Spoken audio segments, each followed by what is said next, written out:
Welcome back to the Go Slow to Go Fast podcast, where we embrace intentional living and discover how to create a life of purpose, balance, and joy. I'm your host, Kendra Chapman, and today we're diving into fascinating concepts around Ikigai, that Japanese term about purpose, your reason for being. It's about finding the sweet spot where passion, mission, vocation, and profession come together. We'll explore how the 10 pillars of my Go Slow to Go Fast approach also serves as a framework for uncovering your Ikigai. These pillars help us build a meaningful life by focusing on what truly matters, letting go of what doesn't, and embracing a slower, more intentional pace. Let's dive in. So, discovering your Ikigai. What is Ikigai, first of all? Let's start with those basics. Ikigai is spelled Ikigai. It is two Japanese words put together. It is pronounced Ikigai, and it is Japanese, combining the word iki, meaning life, and gai, meaning worth or value. So essentially, it's about finding your life's purpose, the thing that gets you out of bed every morning. But here's the beauty of Ikigai. It's not about grand achievements or lofty goals. It's about discovering joy, or hyuga, as I like to say, and the meaning in everyday life. Your Ikigai could be your career, but it could just be as easily narrowed down to your relationships, your hobbies, or the way you contribute to your community.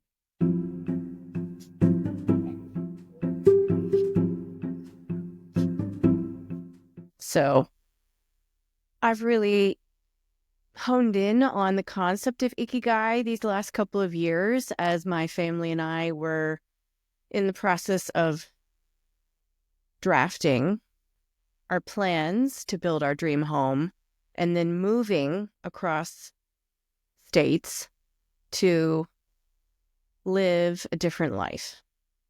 And so now we are in our dream home. We've been in our home for about a year now. It took us a good 3 years to build it.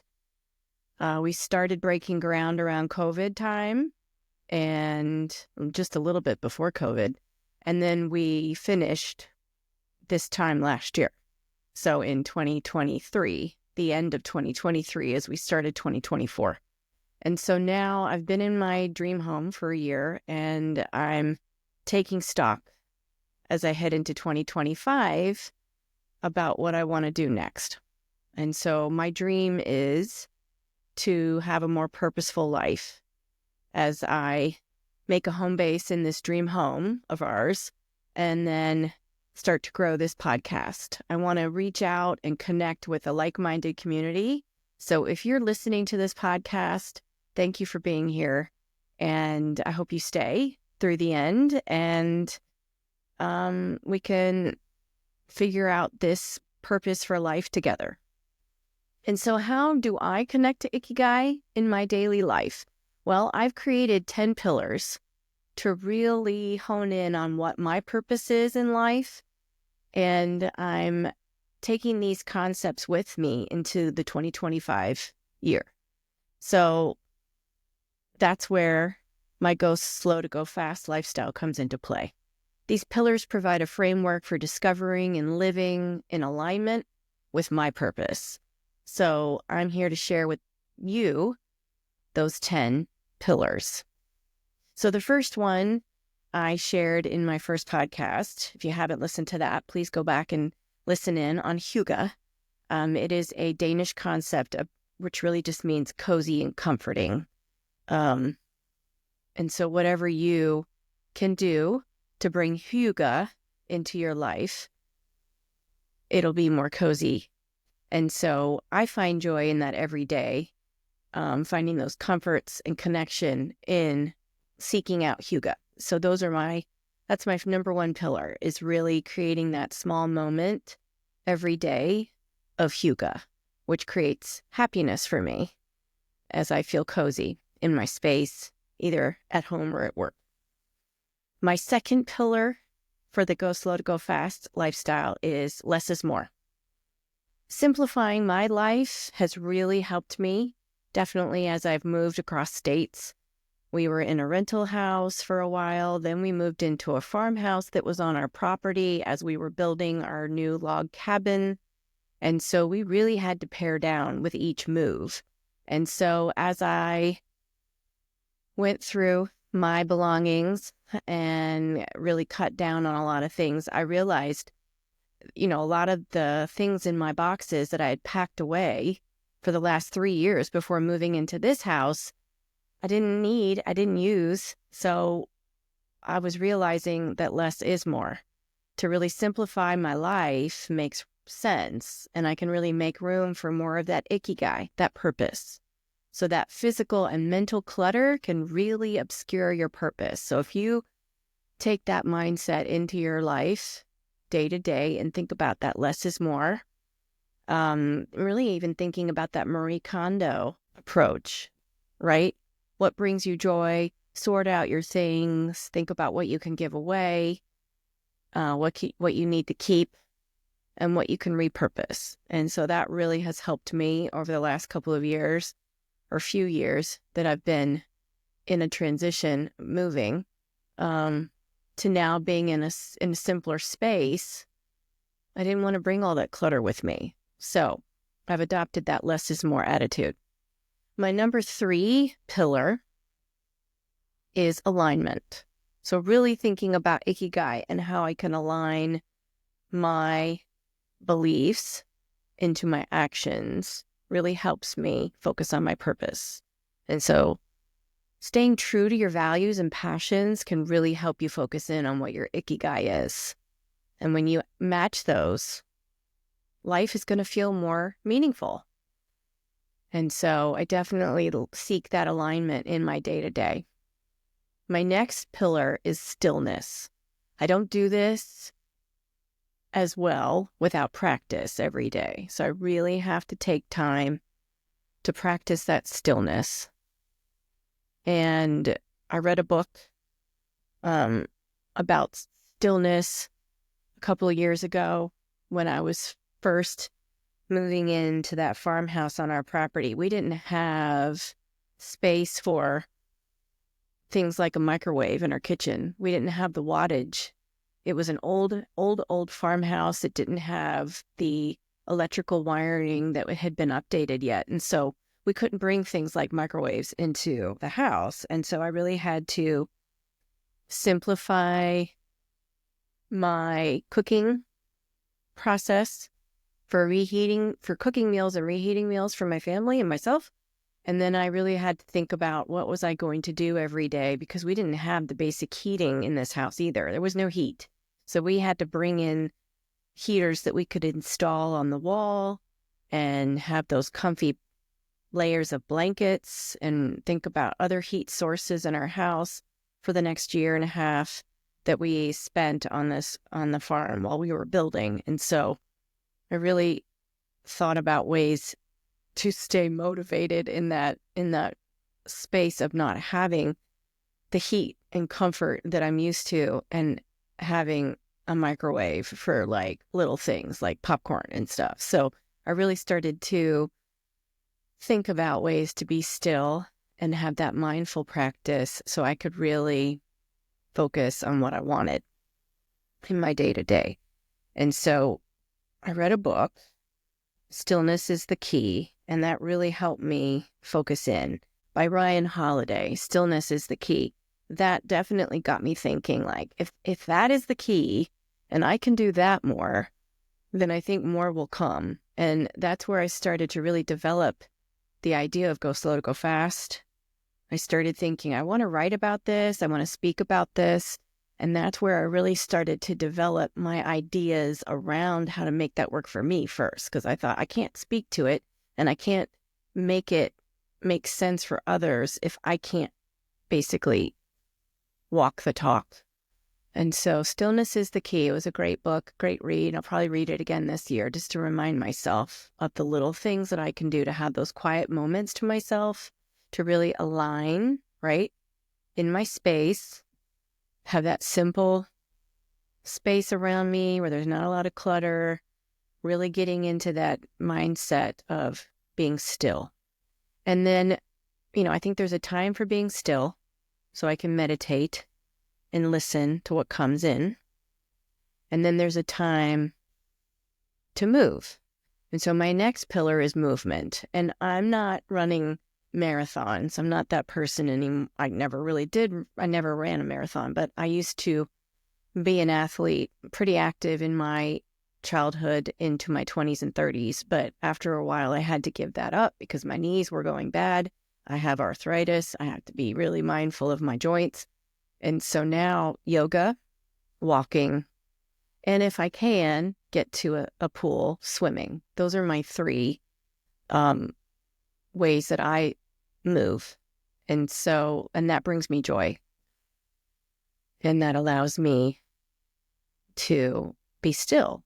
And so I was listening to podcasts. They were talking about yoga practices and how it's really ancient practice to move first in yoga, so then you can be still. So you can still your mind, you can be still in your mind and really focus.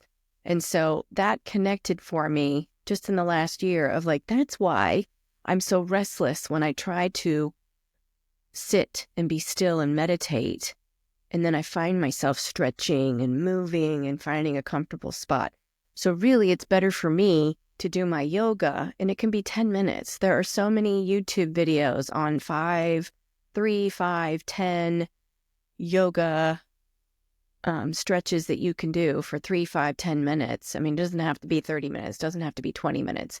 You can do a meaningful, quick yoga session and get your body ready to relax through movement and then be still.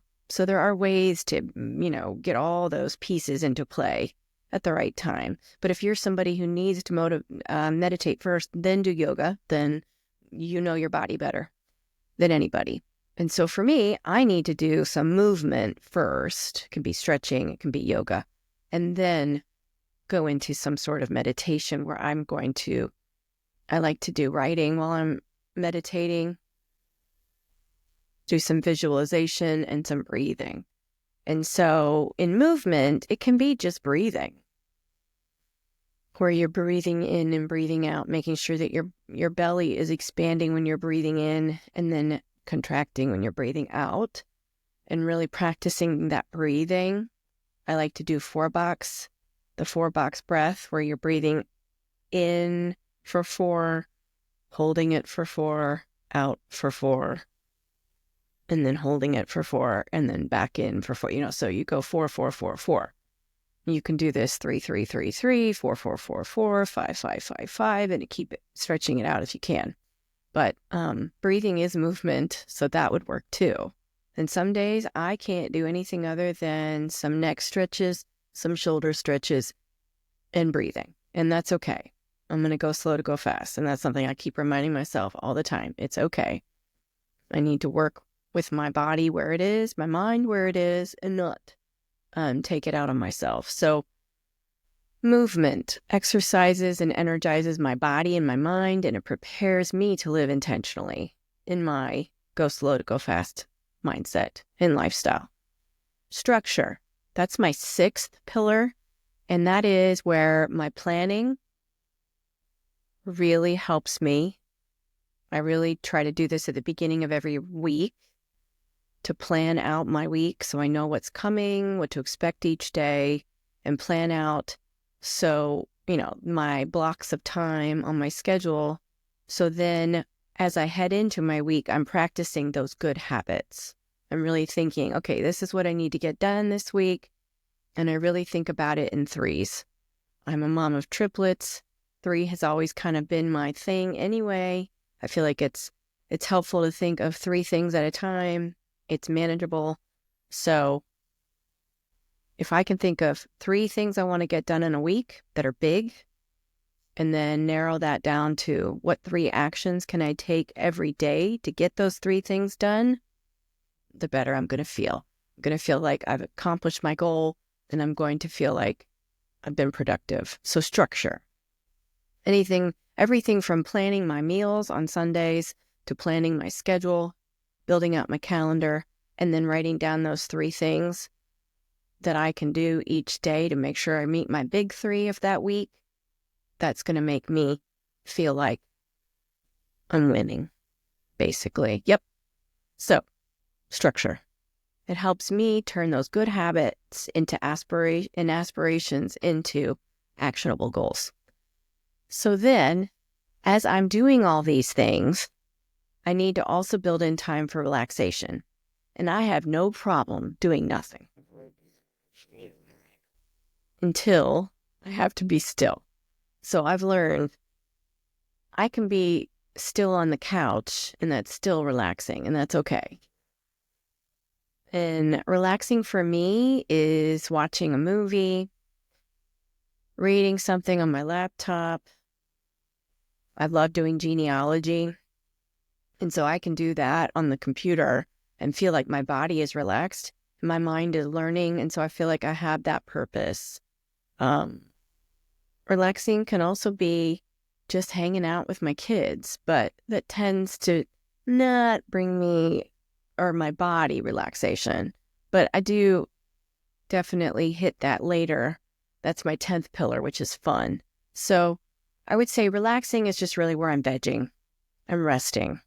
And sleep. Sleep would also count in this category. The more sleep I can get, I try to get to bed by 9:30 every night because I'm waking up between 4 and 4:30 every morning during the week. And so I definitely need my sleep. So sleep, rest will definitely help me balance out my effort to sustain with that rest, to sustain my journey towards purpose. And then I can focus. So if I have my sleep and I have my structures and I'm moving and I'm still when I need to be still and all those things are happening and I'm seeing that alignment and I'm focusing in a space where there's a lot less clutter, then I'm going to feel that hygge and I'm going to be able to focus. And so the 8th pillar is focus. Defining and achieving my goals resonate with my Ikigai, right? So if I can focus on that, then I can meet my goals and then I can feel my purpose. And number 9 is nourishment. I'm learning, this is something that I'm learning more and more, that I've been eating for comfort. And I definitely love bar food. That has been something that I've always loved throughout my life. French fries, hamburgers, not really the hot dogs necessarily, but definitely hamburgers and French fries, those fried foods. And so I'm learning more and more that I can have potatoes as long as they're healthier, like a roasted potato and not fried. I can have a hamburger as long as I don't have the bread. I can put it on salad. So I'm learning how to nourish my body with the foods I love, but I'm not eating for the reward factor. I'm eating to nourish. And so fuel for my body, I'm trying to be more mindful about that so I can build in those good habits so I can support my energy and be more resilient. And so that's something I'm definitely working on too this year. And last but not least, fun. That's my number 10 pillar. I want to have fun. And that includes spending time with family and working on my hobbies, doing things that I enjoy. Things that I find fun right now include genealogy, where I can search my family roots, traveling, gardening in the spring and summer and fall. In the winter, I like to sew and do research on things that I'm learning about. And I also enjoy connecting through podcasts. And so I like to listen to podcasts during my commute to work and home. And now I find that I'm called to create a podcast and get my message out there. So it's definitely bringing the fun. And I'm enjoying life's simple pleasures this way. By weaving in these pillars in my life, I've been creating balance and clarity. And I have made a deeper connection to my purpose, or Ikigai. So now for the third part of this podcast, how to find your Ikigai. This is a personal reflection. Let's talk about how you find Ikigai. So I'm going to ask 4 questions, and this is where, when you overlap these 4 concepts, this is where you're going to find your Ikigai. So think about 4 circles, and they're going to overlap like in a clover. What do you love? What are you good at? What does the world need? And what can you be paid for? The overlap of these answers is where your Ikigai lies. So for me, my Ikigai has evolved over time. Right now, it's leading a school community with a purpose and also nurturing my family with intention and enjoying the simple joys of life on our farm, out in this rural landscape. So the 10 pillars keep me grounded and remind me of the meaning of life, and that it is found in both the big moments and the small ones. So, what about you? What brings you joy? What gives your life meaning? In this week, I challenge you to explore your Ikigai through the lens of the 10 pillars that I shared earlier. So reach out and let me know your Ikigai, either by DMing me on Instagram at Coaching with Kendra Chapman. That's COACHING with Kendra Chapman, KENDRA, Chapman with a P, CHAPMAN, or emailing me at coachingwithkendrachapman@gmail.com. I also have a website by the same name, coachingwithkendrachapman.com. Thank you guys for joining me today for this Go Slow to Go Fast episode. And if it resonated with you and you feel like sharing it with somebody else, that would be wonderful. Until next time, remember, the leader in me sees the leader in you. And as we head into the next week, let your light shine through. Let's slow down, savor the journey, and move forward with purpose.